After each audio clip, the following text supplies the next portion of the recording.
ফেনী জেলায় মনোনয়নপত্র দাখিলের শেষ দিন পর্যন্ত ৩৫টি মনোনয়নপত্র দাখিল হয়েছিল ৩টি আসন মিলে।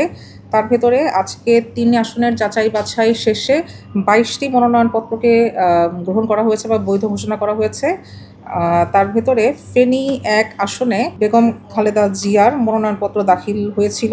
ওনার ইন্তেকালের কারণে ওনার মনোনয়নপত্রটি যাচাই বাছাইয়ের কার্যক্রম বহির্ভূত বা স্থগিত। নির্বাচনকালীন আইন শৃঙ্খলা রক্ষার্থে আমরা নির্বাচন কমিশন যেভাবে আমাদেরকে নির্দেশনা প্রদান করছে সেভাবে আমরা কাজ করছি। এই গৃহীত পদক্ষেপগুলোর মধ্যে রয়েছে জেলা পর্যায়ে এবং উপজেলা পর্যায়ে ভিজিলেন্স কমিটি এবং আইন শৃঙ্খলা কমিটি গঠিত হয়েছে এবং এই কমিটিগুলো নির্দেশনা অনুযায়ী যে টার্মস অফ রেফারেন্স দিয়ে দেওয়া হয়েছে সেইটিও আর অনুযায়ী কাজ করবে এবং গৃহীত পদক্ষেপের প্রতিবেদন ঢাকাতে পাঠাবে। পাশাপাশি যে মোতায়েন বিভিন্ন আইন শৃঙ্খলা রক্ষাকারী বাহিনীর মোতায়েন যেভাবে হবে নির্বাচনকালীন মোতায়েন বা সাধারণ মোতায়েন সেইগুলো সেভাবে অ্যাকর্ডিংলি আমরা করব।